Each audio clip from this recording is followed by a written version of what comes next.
Hello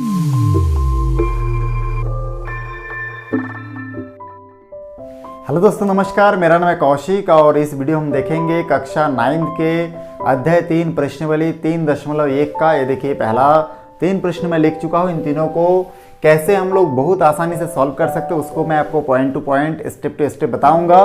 सबसे पहले देखिए, यहाँ पे घातांक के सूत्र हमको लिख लेना है। घातांक का कुल मिला के कुछ महत्वपूर्ण सूत्र है जिसको हम लोग नोट करेंगे। देखिए, यहाँ पे जल्दी जल्दी नोट कर लेते हैं। सबसे पहले देखिए, अगर कोई भी संख्या इस प्रकार से गुना में है तो घातांक के नियम बोलता है कि इन दोनों के घात को आप जोड़ सकते हैं। अगर इन दोनों का आधार एक समान है तो आधार को एक बार नोट कीजिए और जो घातांक है उसको क्या कर दीजिए, आपस में प्लस कर दीजिए। चलिए दूसरा देखते हैं। दूसरा नंबर इसका जो नियम है उसके अनुसार ये है भाग का नियम। अगर दो संख्या भाग में है तो आप क्या कर सकते हैं, उसके आधार को एक बार नोट कर दीजिए। आधार एक समान है तो, और ऊपर का घात को आपस में घटा दीजिए।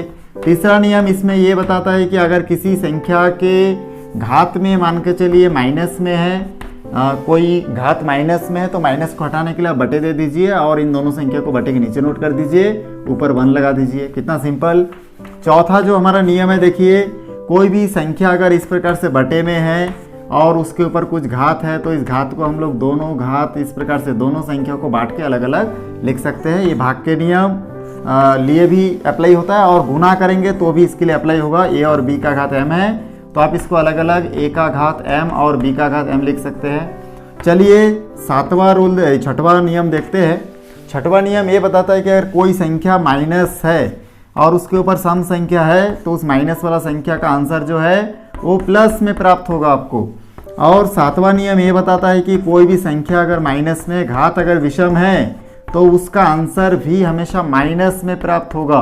यहाँ पे मैं 1 ले रहा हूँ, इसके जगह पे अलग अलग संख्या आएगा, जैसे कि हम लोग धीरे धीरे सॉल्व करते टाइम देखेंगे। चलिए यहाँ पे 8वां नियम जो है उसको हम लोग देखते हैं। 8वां नियम में ये कहता है कि जो 8वां नियम के अनुसार अगर किसी संख्या के ऊपर घात अगर 0 है तो उसका मतलब कि उसका आंसर हमेशा 1 होगा। भले ही 1 लाख के ऊपर 0 लिखा रहे तो उसका आंसर भी 1 होगा। चलिए आगे बढ़ते हैं। इसमें हम लोग देख रहे हैं कि बहुत सारे नियम हम लोग देख चुके हैं। चलिए आखिरी और एक नियम लिख लेते हैं इसमें, 9th नंबर नियम, जिसमें लिखा है कि अगर कोई भी संख्या बटे में है और उसका घात अगर माइनस में है तो इस माइनस को हटाने के लिए आपको क्या करना है, नीचे वाले संख्या के ऊपर, मतलब हर को अंश में और अंश को हर में इस प्रकार से नोट कर देंगे तो इसका आंसर जो है वो माइनस से प्लस में होगा। अगर प्लस में रहेगा तो माइनस होगा और माइनस में रहेगा तो प्लस होगा। दोस्तों, अभी हम लोग देखेंगे इन 3 प्रश्नों पर इन सभी सूत्रों का उपयोग करके कैसे हम लोग इसको बना सकते हैं। सबसे पहले देखिए, यहाँ पे लिखा हुआ है 1/2 -5। तो हम लोग क्या करेंगे, इसमें यहाँ पे हल का इस प्रकार से हल लिखना है आपको, और दिया है हम लोग नोट कर लेंगे। उसके बाद देखिए यहाँ पे हम लोग नोट कर सकते हैं क्या दिया है, तो हम लोग इसको नोट कर लेंगे बराबर के बाद कि 1/2 और इसका घातांक दिया है -5। और उसके बाद आपको ढूंढना है इस सूत्र में कि कौन सा सूत्र इसके जैसा है। ये देखिए बटे वाला संख्या है, मतलब लास्ट में जो हम लोग लिख के रखे हैं a/b और -m, तो इसका हम लोग उपयोग कर सकते हैं। तो इसलिए हम लोग क्या करेंगे, इस नियम के अनुसार क्या बता रहा है कि अगर घात माइनस में है, b को ऊपर, a को नीचे कर देंगे, प्लस में आ जाएगा। वही रूल फॉलो करेंगे, 2 को ऊपर कर दूंगा और 1 को नीचे कर दूंगा। तो इस प्रकार से देखिए इसका घात जो है माइनस से प्लस में आ जाएगा, खाली 5 आ जाएगा। फिर हम लोग जानते हैं कि कोई भी संख्या के ऊपर अगर घात इस प्रकार से है, चौथा नियम के अनुसार, उसको हम लोग दोनों में बांट के लिख सकते हैं। तो यहाँ पे हो जाएगा 2 का घात 5 और नीचे 1 का घात 5 हो जाएगा। हम लोग जानते हैं 2 को अगर 5 बार गुना करेंगे तो कितना प्राप्त होगा, उसको हम लोग यहाँ पे नोट करेंगे। और 1 के ऊपर घात को हम लोग जानते हैं 1 को अगर 1 लाख बार भी गुना करेंगे 1 ही आएगा, तो 1 लिखने का कोई मतलब नहीं है। यहाँ पे आप लिख सकते हैं, देखिए कितना, 2 दूनी 4, 4 दूनी 8, 8 दूनी 16, 16 दूनी 32। ये देखिए 2 को 5 बार अगर मल्टीप्लाई करेंगे तो हमको कितना प्राप्त होगा, 32।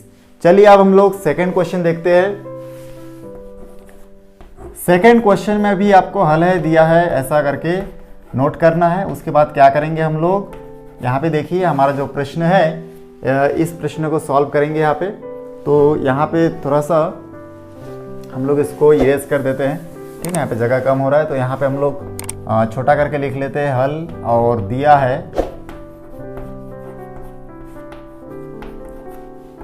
अब देखिए यहाँ पे हम लोग क्या करेंगे, इसमें देखेंगे कि घात के नीचे जो हमारा हर है उसमें ही वो माइनस में है, ठीक ना, 3 और -4 लिखा हुआ है।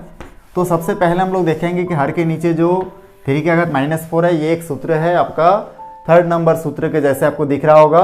तो इसलिए हम लोग क्या करेंगे, इस 1 का घात -m है, इसको कैसे लिख सकते हैं, तो ऊपर बटे का 1 का 1 ही रहने दीजिए। 3 और -4 के जगह पे हम लोग लिख सकते हैं, देखिए इसको लिख सकते हैं 1 बटे 3 का घात 4 लिख सकते हैं। इस सूत्र के अनुसार ऐसा रहेगा तो ऐसा लिख सकते हैं ना। वैसे ही हम लोग इसमें भी उपयोग करके 1 तो पहले से था तो 1 पहले से रहेगा। मेन बटे के नीचे 3 का घात -4, तो इसको हम लोग लिख सकते हैं क्या, 1/3 का घात 4, यहाँ से माइनस हट गया। अब हम लोग इस मेन बटे को जैसे गुना में चेंज करेंगे तो ऊपर का संख्या वैसे ही रहेगा और ये नीचे का संख्या ऊपर जाएगा और ऊपर का संख्या नीचे आ जाएगा। मतलब 3 का घात 4 ऊपर और 1 नीचे आएगा, ये दोनों 1 आपस में कैंसिल हो जाएगा, तो यहाँ पे 3 का घात 4 बचेगा। इस प्रकार 3 को हम लोग 4 टाइम मल्टीप्लाई करेंगे तो कितना प्राप्त होगा, देखिए यहाँ पे प्राप्त होगा 3 3 9, 3 9 27 और 27 3 81, ये हमारा आंसर होगा। बहुत सिंपल है। अब चलिए तीसरा प्रश्न देखते हैं। तीसरा प्रश्न में लिखा हुआ है कि ठीक है, उसको हम लोग इसके हल दिया है के बाद नोट कर लेते हैं। अब देखिए यहाँ पे लिखा हुआ है 6 का घात 7 लिखा है और 2 का घात 3 गुना 3 का घात 7 लिखा हुआ है। तो हम लोग क्या करेंगे, सिंपली यहाँ पे देखेंगे नीचे 2 का घात 3 है और यहाँ पे 3 का घात 7 है।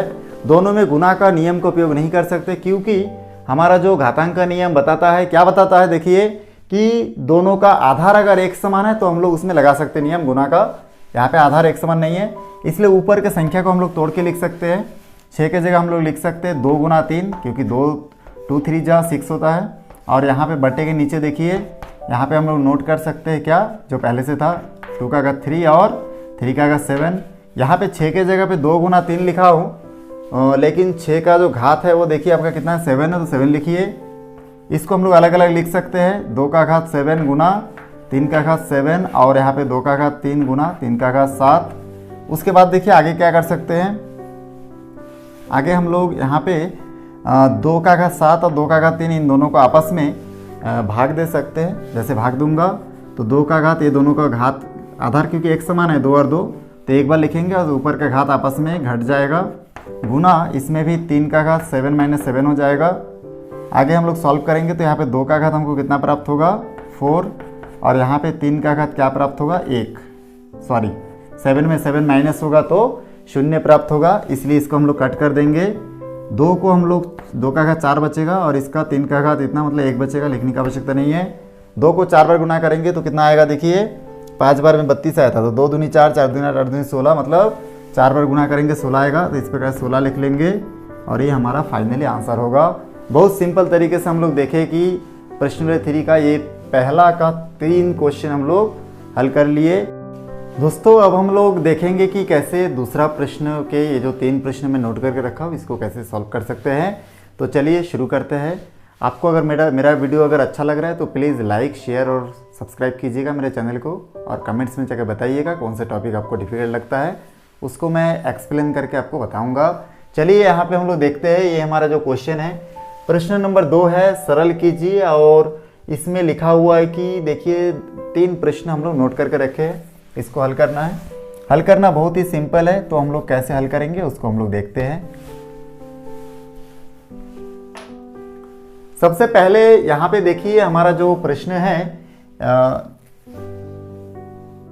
सबसे पहले यहाँ पे देखिए जो हमारा प्रश्न है, इस प्रश्न में लिखा है -4 और 3 इंटू 2 का घात -3 लिखा हुआ है। तो हम लोग क्या करेंगे, इसमें दोनों एक समान तो है नहीं, तो हम लोग क्या कर सकते हैं, इन दोनों को पहले तो इसका घातांक देखेंगे। आपको घात वाले गुना संख्या में सबसे पहले देखना है कि घातांक हमारा कितना है, प्लस में होना चाहिए। तो यहाँ पे देखेंगे -4 इसका घातांक 3 है, और यहाँ पे देखिए आपका -2 इसका घात -3 है। तो माइनस को हटाने के लिए हम लोग क्या करेंगे, इस -2 के घात 3 को नीचे लिख लेंगे, और इस माइनस को हटाने के कारण हम लोग बटे के ऊपर क्या लगा देंगे, 1 लगा देंगे, तो ये माइनस हट गया। बहुत सिंपल। अब हम लोग देखेंगे कि इसमें देखिए ये भी हम लोग जानते हैं कि कोई भी संख्या के घात अगर माइनस वाला संख्या के घात अगर विषम है तो उसका आंसर क्या में आएगा, देखिए माइनस में आएगा। तो यहाँ पे हम लोग देखेंगे ये जो संख्या इसका घात है माइनस प्लस क्या है में विषम संख्या है, तो ये माइनस अंदर रहेगा, मतलब माइनस रहेगा, तो इसलिए माइनस को लिखेंगे बाहर और 4 के ऊपर घात इस प्रकार से नोट कर सकते हैं हम लोग। फिर गुना, और उसके बाद देखिए यहाँ पे भी आपको सेम देखिएगा कि इसमें 2 के ऊपर घात 3 है, 3 एक विषम संख्या इसलिए माइनस यहाँ पे भी रहेगा, तो हम लोग 2 के घात 3 इस प्रकार से नोट कर सकते हैं, ठीक है ना। अब माइनस बाहर आ गया है, तो ये माइनस और ये दोनों माइनस को हम लोग इस प्रकार से कट कर सकते हैं, काट सकते हैं। आप यहाँ पे काटना चाहो तो काट सकते हो, वरना आप यहाँ पे माइनस को लेके चल सकते हैं आगे, ठीक है। चलिए आगे चलते हैं लेके। तो हम लोग क्या करेंगे, 4 को 3 बार गुना करेंगे तो कितना आएगा, यहाँ पे गुना करके देखते हैं। देखिए 4 इंटू 4 को अगर गुना करूंगा मैं 3 बार तो आ जाएगा 4 चक 16 और 4 16 के 64, ठीक ना, कितना आएगा 64। तो यहाँ पे 64 लिखूंगा और गुना यहाँ पे 1 ये माइनस में रहेगा और ये भी माइनस में है। यहाँ पे 2 को 3 बार गुना करूंगा तो कितना आएगा, देखिए 2 गुना 2, तो यहाँ पर 2 दूनी 4, 4 दूनी 8, तो यहाँ पे हम लोग लिख सकते हैं 1। अब हम लोग क्या कर सकते हैं, माइनस से माइनस को कैंसिल कर सकते हैं, जो पहले ही कर चुके थे हम लोग, और बाद में भी कर सकते हैं करने से। और 8 के साथ 64 को काटेंगे, हमको मालूम है 8 8 64, तो इस प्रकार से 8 और 1 बचा, तो 8 एकम 8 और नीचे कुछ नहीं बचा इसलिए नहीं लिखेंगे। ये देखिए सिंपल तरीके से हमारा आंसर आ चुका है।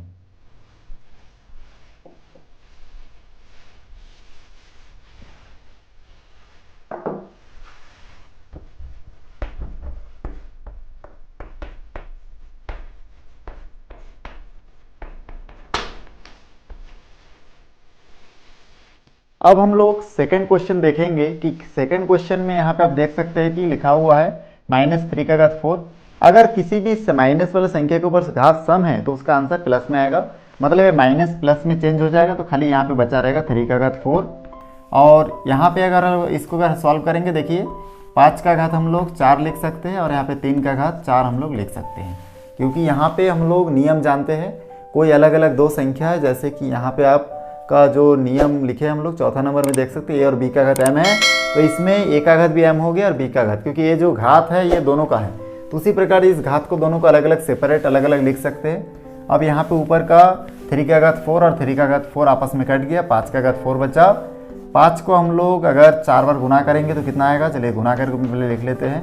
तो यहाँ पे देखिए आ जाएगा 5 गुना करके 4 बार इसमें गुना करेंगे तो 5 पंजे 25, 5 25 के 125 और 125 पंजे होता है आपका 625, ठीक है। गुना करके आप लोग ला सकते हैं, आपका आंसर होगा बहुत सिंपल। चलिए आखिरी तीसरा क्वेश्चन देखते हैं कैसे सॉल्व कर सकते हैं। तीसरा प्रश्न में देखिए यहाँ पे हम लोग देखेंगे कि हमारा जो प्रश्न है इसके देखिए घात विषम है और माइनस वाला संख्या, तो माइनस बाहर हो जाएगा और 5 का घात 3 होगा। उसके बाद भाग है यहाँ पे, और यहाँ पे देखिए क्या लिखा हुआ है आपका बटे, यहाँ पे हम लोग दे सकते हैं बटे के नीचे 5 का घात 7 लिख सकते हैं, और यहाँ पे ऊपर जो माइनस था उसके कारण हम लोग बटे दिए और ऊपर 1 लगा सकते हैं, क्योंकि घातांक में माइनस होगा तो उस माइनस को हटाने के लिए हम लोग बटे के ऊपर 1 लगाते हैं और बाकी ये माइनस हट जाता है और बाकी जो संख्या है तो उसके साथ हम लोग बटे के नीचे उसको बिठाते हैं। चलिए आगे बढ़ते हैं। अब देखिए यहाँ पे माइनस होगा -53 और ये भाग के कारण भाग होगा, और यहाँ पे हो जाएगा आपका 5 के ऊपर देखिए घात जो है विषम है इसलिए ये माइनस रहेगा यहाँ पे, और 5 का घात 7 होगा। ये दोनों माइनस आपस में कैंसिल हो जाएगा। अब हम लोग क्या करेंगे, इस भाग को गुना में चेंज करेंगे तो क्या प्राप्त होगा, देखिए यहाँ से हम लोग 5 का घात 3 लिखेंगे, जैसे गुना में चेंज करेंगे 5 ऊपर जाएगा, 5 का घात 7 और ये 1 नीचे आएगा, तो उसको लिखने की आवश्यकता नहीं है। अब इसमें हम लोग गुना का उपयोग कर सकते हैं, इन दोनों को गुना करूँगा, चलिए यहाँ पे लिख लेता हूँ। अब ये 5 का घात 3 और 5 का घात 7, 5 एक समान है इसलिए 5 लिखेंगे और 3 और 7 को प्लस कर देंगे तो आ जाएगा 5 का घात 10। आप चाहे तो 5 को 10 बार गुना करके इसका आंसर ला सकते हैं, लेकिन अगर नहीं लाना तो इतना लिखने से भी आपका गणित बन जाएगा। अगर आप गुना करना चाहते तो आपका इसमें आंसर आ जाएगा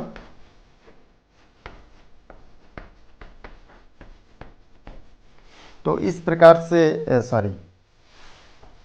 आपका इतना आंसर आ जाएगा। आप चाहे तो गुना करके देख सकते हैं।